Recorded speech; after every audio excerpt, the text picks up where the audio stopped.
Hi friends, welcome back to my channel. ఈరోజు మనం ఎంతో టేస్టీగా ఉండే చేపల పులుసు రెసిపీ చూద్దాము. కావాల్సిన ప్రాసెస్ చూద్దాం ఫ్రెండ్స్. శుభ్రంగా చేసి పెట్టుకున్నాను. ఇప్పుడు ఇందులోకి మనం మసాలా తీసుకుందాము. ఆనియను ఒక 3 వరకు తీసుకున్నాను నేను. అలానే పచ్చిమిర్చి ఒక 2 టమాటాలు, వీటిని మంచిగా మిక్సీ చేసుకుందాం. ఆనియన్, పచ్చిమిర్చి ఇవి 2 మనం మంచిగా మిక్సీ చేసుకుందాము.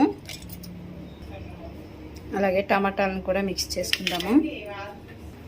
ఇప్పుడు మనం ఏ గిన్నెలో అయితే చేపల పులుసు చేస్తామో ఆ గిన్నె పెట్టుకొని తగినంత ఆయిల్ వేసుకోవాలి. అందులో కొన్ని మెంతులు వేస్తున్నాను నేను. అలానే కొన్ని ఆవాలు. ఇవి కొంచెం వేగిన తర్వాత ఇందులోకి మనం ముందుగా రెడీ చేసి పెట్టుకున్న అల్లం, ఉల్లిపాయ, పచ్చిమిర్చి పేస్ట్, అలానే అల్లం వెల్లిగడ్డని యాడ్ చేసుకుందాము. అల్లం వెల్లిగడ్డ పేస్ట్ని కూడా యాడ్ చేద్దాము. అల్లం వెల్లిగడ్డ పచ్చివాసన పోయేంత వరకు కూడా మంచిగా వేయించుకుందాము. మసాలా అనేది వేగింది కదా, ఇప్పుడు ఇందులోకి మనం ముందుగా ప్యూరీ చేసుకున్న టమాటాని వేసుకుందాము. టమాటా ప్యూరీ చేసుకున్నాం కదా, అది వేసుకుందాం. ఇది కూడా మంచిగా వేగేంత వరకు వేయిద్దాము.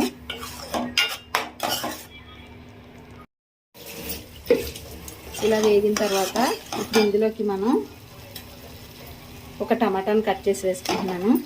అలానే పచ్చిమిర్చి, కొంచెం కరివేపాకు, అలానే కొన్ని మామిడి ముక్కలను కూడా యాడ్ చేస్తున్నాను. ఇవన్నీ కూడా మంచిగా వేగేంత వరకు వేయించుకోవాలి.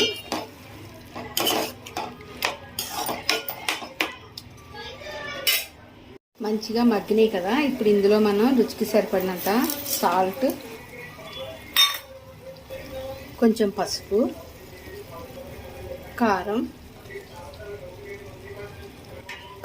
నేను కొంచెం ఎక్కువే వేసుకున్నాను. ఎందుకంటే ఇందులో మనం మామిడికాయ వేసాము, అలానే చింతపండు కూడా వేస్తాం కాబట్టి పులుపు లేకపోతే పులుసు అనేది మంచిగా ఉండదు. అలానే ధనియాల పొడి, ఇవన్నీ కూడా మంచిగా వేగేంత వరకు కలుపుకోవాలి. పులుసులోకి నేను వంకాయను కూడా ఇలా కట్ చేసుకొని యాడ్ చేసుకుంటున్నాను.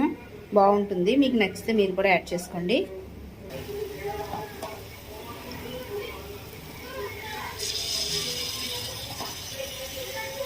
ఇది మనకి మంచిగా మగ్గేలోపు చింతపండు పులుపు రెడీ చేసుకుందాము. నేను ముందుగానే చింతపండు నానబెట్టుకున్నాను. దీని నుండి ఇప్పుడు మనం పులుపు రెడీ చేసుకుందాము. ఇవి మంచిగా వేగినాయి కదా, ఇప్పుడు ఇందులోకి మనం ముందుగా రెడీ చేసి పెట్టుకున్న చింతపండు పులుపుని యాడ్ చేద్దాము. అలానే మనకి ఎంతైతే కావాలో అంత మనం వాటర్ని కూడా యాడ్ చేసుకోవాలి. యాడ్ చేసుకొని మొత్తం నీట్గా కలుపుకోవాలి. కలుపుకొని స్టవ్ని హై ఫ్లేమ్లోకి అడ్జస్ట్ చేసుకొని బాగా మరగనివ్వాలి.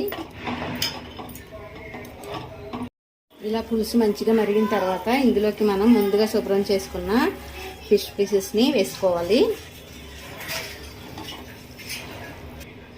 ఇలా పీసెస్ అన్నీ వేసుకున్న తర్వాత దీన్ని మంచిగా కలుపుకొని మూత పెట్టుకొని మరిగించుకోవాలి. చూసారు కదా, చేపల పులుసు అనేది ఆల్మోస్ట్ రెడీ అయింది. ఇప్పుడు ఇందులోకి మనం గరం మసాలాని యాడ్ చేద్దాము. పులుసు అనేది రెడీ అయింది కదా, ఇప్పుడు ఇందులోకి మనం కొంచెం కొత్తిమీరని యాడ్ చేసుకుందాము. ఇప్పుడు దాన్ని మనం ఒక 5 మినిట్స్ మూత పెట్టి ఇలానే ఉంచి సర్వ్ చేసుకోవచ్చు. ఈ రెసిపీ మీకు నచ్చినట్లయితే లైక్ చేయండి ఫ్రెండ్స్, అలానే షేర్ చేయండి. Thank you friends.